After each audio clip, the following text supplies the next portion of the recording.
Hello भाई लोग, आप लोग का फिर से विद्या क्लास में स्वागत है। तो चलिए आज हम लोग 10th के एग्जाम के बेसिस पर कुछ क्वेश्चन पढ़ेंगे, मतलब चैप्टर पढ़ेंगे, जिसमें आज पढ़ने वाले हैं हम लोग दो चर वाले रैखिक समीकरण के युग्म। दो चर वाले रैखिक समीकरण के युग्म क्या होते हैं ये 10th ही नहीं, क्योंकि मान लीजिए आपका जो भी कंप्यूटर का एग्जाम भी होता है उसमें भी ये सब क्वेश्चन पूछता है, मतलब दो इक्वेशन दे देता है, पूछता है ना कि x का वैल्यू क्या होगा, y का वैल्यू क्या होगा, इसका ग्राफ क्या होगा, मतलब इसको किस विधि से सॉल्व करेंगे। तो उसी तरह से आज हम लोग दो चर वाले रैखिक समीकरण पढ़ेंगे। चलिए शुरू करते हैं। क्या लिखते हैं? दो चर वाले रैखिक समीकरण युग्म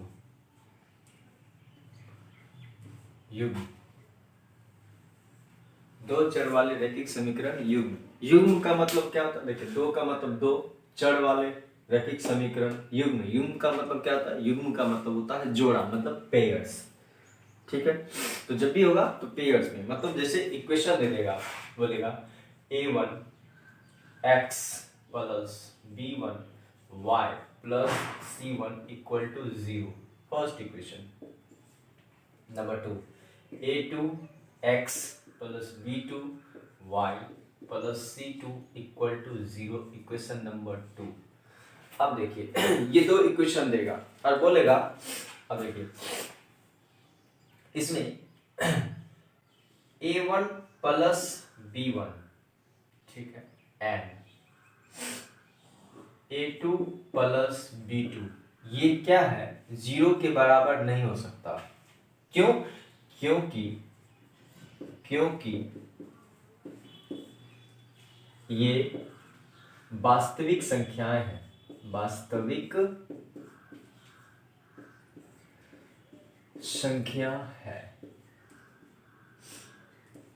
समझे? क्यों? क्योंकि ये क्या है? एक आपका वास्तविक संख्या है। ठीक है, अब देखिए इसमें आपका C1 एंड C2 ये क्या हुआ? अचर राशि हुआ। अचर राशि। अचर राशि कहने का मतलब ये होता है कांस्टेंट वैल्यू। क्या होता है? कांस्टेंट वैल्यू, है ना? क्या है ये? आपका कांस्टेंट वैल्यू, ये नहीं बदलेगा। क्यों? क्योंकि देखिए इसमें तो x उक्स है नहीं, ये इसमें x और y है, तो इस दोनों का वैल्यू बदल सकता है। तो आप ये भी बोल सकते हैं कि a1 b1 and a2 b2 ये क्या है? ये आपका चर राशि है। क्या है? चर राशि। चर को बोलते हैं वेरिएबल। क्या बोलते हैं? वेरिएबल्स। ये क्या है? आपका वेरिएबल्स। ठीक है, ये क्या है? आपका वेरिएबल्स है। अब देखिए इनको हम लोग किस विधि से सॉल्व करते हैं। देखिए इनको अगर हमको सॉल्व करना हो तो हम लोग दो विधि से, मतलब ग्राफीय दो विधि से जनरली सॉल्व करते हैं। अब कौन कौन सा? अब देखिए, मतलब इसका अगर निरूपण पूछेगा, मतलब किस तरह से हम लोग इसको क्या कर सकते हैं, रिप्रेजेंट कर सकते हैं, तो हम लोग दो तरह से कर सकते हैं। फर्स्ट ऑफ ऑल पहला होता है आपका, पहला क्या होता है? पहला होता है आपका ग्राफीय विधि। कौन सा विधि? ग्राफीय विधि। ठीक है, दूसरा क्या होता है आपका? दूसरा होता है आपका बीजीय विधि। क्या होता है आपका? बीजीय विधि, है ना? तो ग्राफीय विधि समझते हैं, बीजीय विधि मतलब वही बीजगणित से सॉल्व करके कैसे हम लोग क्या करते हैं, ग्राफ को रिप्रेजेंट करते हैं, तो उस तरह से दो हो गए। समझ में आया? तो ये आपका पूरा इसका चिट्टा कट्टा है। ठीक है, आप इस तरह से आप समझ सकते हैं इनको कि मतलब कि दो चर वाले रैखिक समीकरण में हम लोग किस तरह से पढ़ेंगे। तो फर्स्ट इक्वेशन ये हुआ, सेकंड इक्वेशन ये हो गया, और ये आपका मतलब क्या क्या है, डॉट हो सकता है, उस पर आपसे क्वेश्चन पूछ सकता है, क्या ये 0 के बराबर हो सकता है? नहीं भाई, ये 0 के बराबर नहीं हो सकता। क्यों? क्योंकि ये क्या है? एक वास्तविक संख्या। क्या है? ये एक वास्तविक संख्या है। किन्हीं को दिक्कत तो कमेंट कीजिए और बात कीजिए, बोलिए इसमें कहीं दिक्कत तो चलिए इसका स्क्रीनशॉट ले लीजिए या आप क्या कीजिए, लिख लीजिए, मिटाएंगे।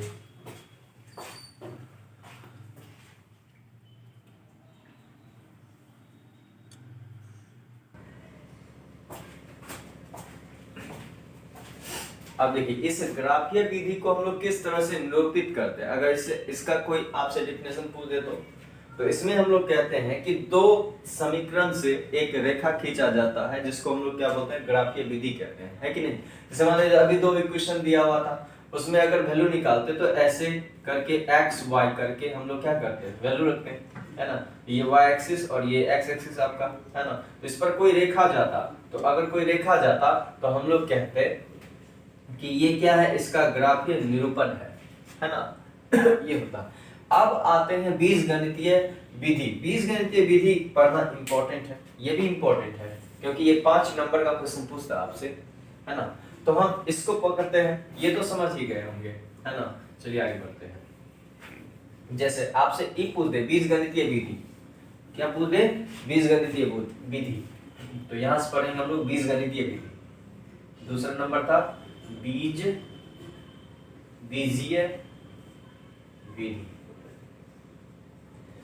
अब इसमें आपका ये 3 तरह से बढ़ जाता है, मतलब 3 टाइप्स में बढ़ जाता है आपका। कौन कौन, एक होता आपका प्रतिस्थापन विधि। क्या होता है,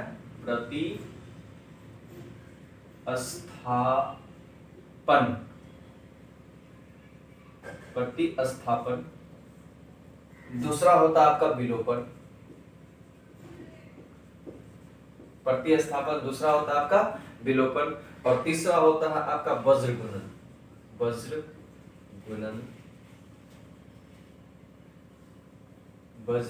गुणनखंड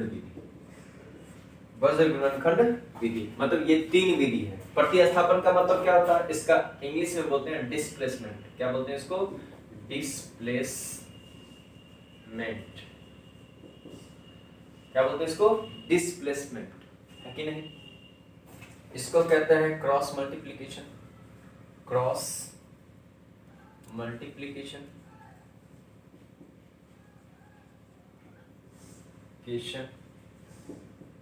इसको कहते हैं एलिमिनेशन।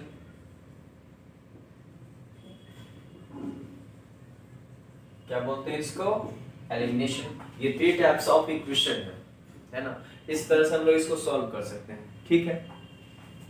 चलिए अब एक एक करके देखेंगे कि क्या होता है इसमें, ठीक है। अब देखिए इसमें 3 स्थिति हो, ये तो हो गया। अब अगर इक्वेशन दिया हुआ रहेगा, जैसे मान लीजिए a1x और प्लस b1y और प्लस c1 इक्वल टू 0, उसी तरह से a2x और plus b2y plus c2 equal to 0। तो इसमें जनरली आपका 3 स्थिति आता है, मतलब ये इक्वेशन फर्स्ट और ये इक्वेशन सेकंड। तो इसमें 3 स्थिति आता है। अगर मान लीजिए पहला स्थिति पूछ दे और सेकंड पूछ दे, जैसे अगर मान लीजिए a1, इसको रहने दीजिए, a1 बटा a2 नॉट बराबर है b1 बटा b2 के, तो इसको हम लोग क्या कहेंगे। अगर मान लीजिए ये लिखा हुआ है a1 बटा a2 नॉट बराबर b1 बटा b2, इसको हम लोग क्या कहेंगे, तो इसको कहते हैं हम लोग कि ये क्या कहलाता है, संगत कहलाता है। इसका क्या है, एक संगत हल है। क्या है ये, एक संगत हल है। पहला कंडीशन, मतलब कह सकते हैं केस नंबर फर्स्ट, इसमें कह सकते हैं पहला कंडीशन a1 बटा a2 नॉट इक्वल टू है b1 बटा b2 के, तो ये क्या कहलाएगा, आपका संगत हल कहलाएगा। दूसरा आपसे कहेगा a1 बटा a2 बराबर b1 बटा b2, a1 बटा a2 b1 बराबर b1 बटा b2 और नहीं बराबर है c1 बटा c2 के। इसको हम लोग क्या कहेंगे, इसको हम लोग कहते हैं असंगत हल। असंगत हल, क्या कहते हैं इसको? असंगत हल। ठीक है, इसको क्या कहते हैं? असंगत हल। अगर आपसे पूछ दे तीसरा कंडीशन, तीसरा कंडीशन क्या है? तीसरा कंडीशन है कि a1 बटा a2 बराबर b1 बटा b2 और बराबर है c1 बटा c2। ये इसमें कौन सा कंडीशन लगेगा? ये क्या है? ये अगर हो जाए तो इसको हम लोग कौन सा कंडीशन कहेंगे? इसको पहला तो समझ गए, दूसरा भी समझ गए, मतलब और तीनों में क्या हो जाएगा? तीनों बराबर हो जाएगा तो क्या कहलाएगा ये? इसको हम लोग कहते हैं आश्रित युग्म। क्या कहते हैं? आश्रित युग्म। क्या कहते हैं? आश्रित युग्म। क्या कहते हैं इसको? आश्रित युग्म।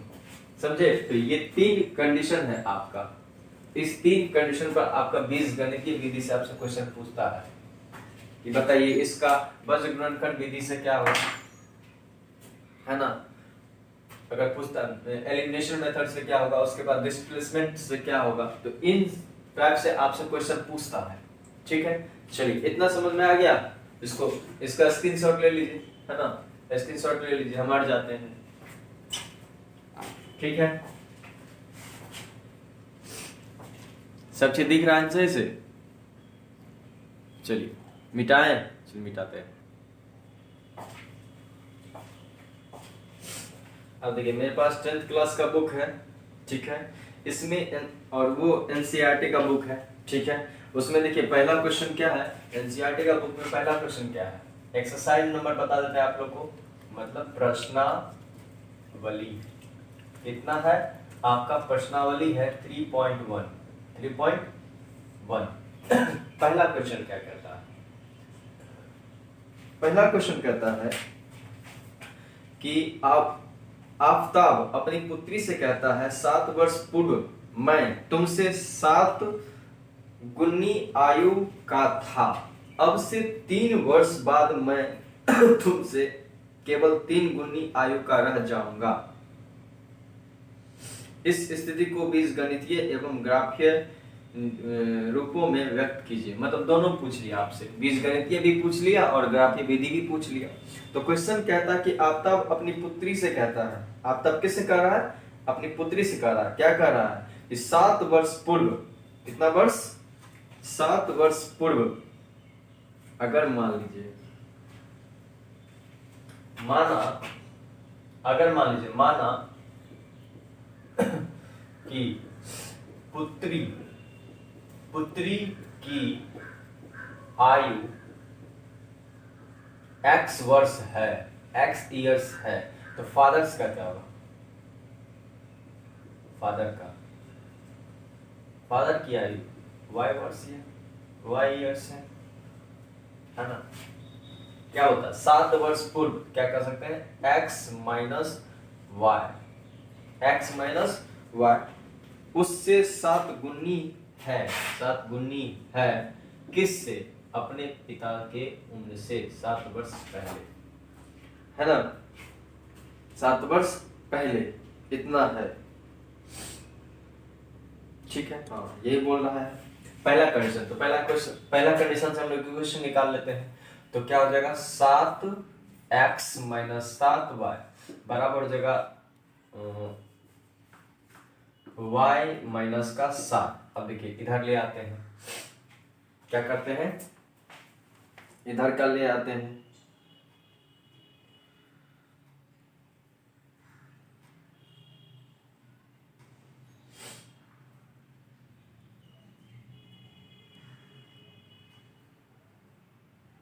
इधर का ले आएंगे कितना हो जाएगा?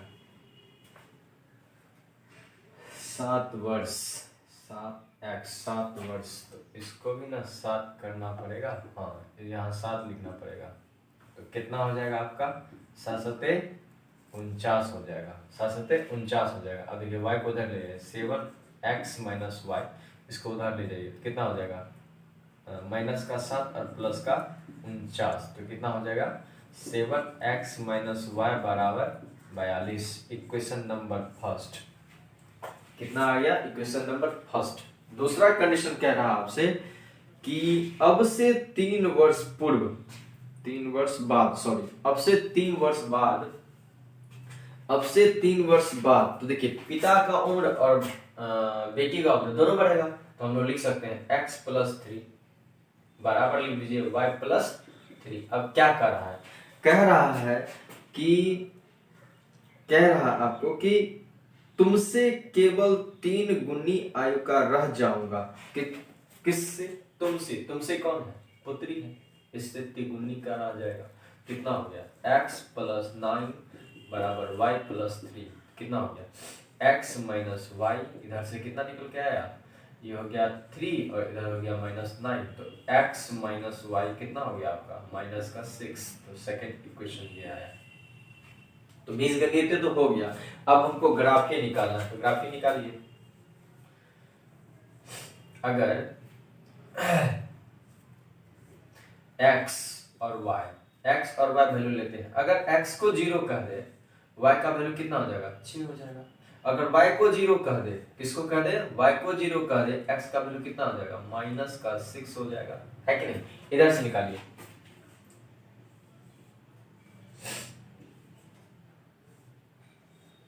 x y, अगर x का वैल्यू 0 कर दे तो y का वैल्यू कितना आ जाएगा? माइनस का 42। अगर y का वैल्यू 0 कर दे तो x का वैल्यू कितना आ जाएगा? 6, है कि नहीं? 6 आ जाएगा। अब इसको अगर ग्राफ पे दर्शाए हम लोग, तो ये क्या कहलाता है आपका? y एक्सिस, और ये क्या कहलाता है? x एक्सिस, और ये क्या कहलाता है? x डैश, और ये क्या कहलाता है? y डैश कहलाता है।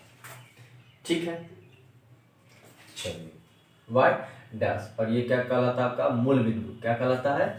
मूल बिंदु। देखिए सबसे बड़ा वैल्यू कितना है? माइनस 42, 6 तक जाना है। तो मान लीजिए कि यहाँ 1 2 3 6, यहाँ मान लीजिए 6 आ गया। इधर मान लीजिए कि ये आपका माइनस 42 हो गया, ठीक है। और इधर भी मान लीजिए 6 हो गया, ये मान लीजिए 6 हो गया। पहला क्या कहता है? पहला कहता है कि 0 6, चलिए उठाते हैं, 0 और 6, x में 0, y में प्लस 6, मतलब यहाँ आ गया।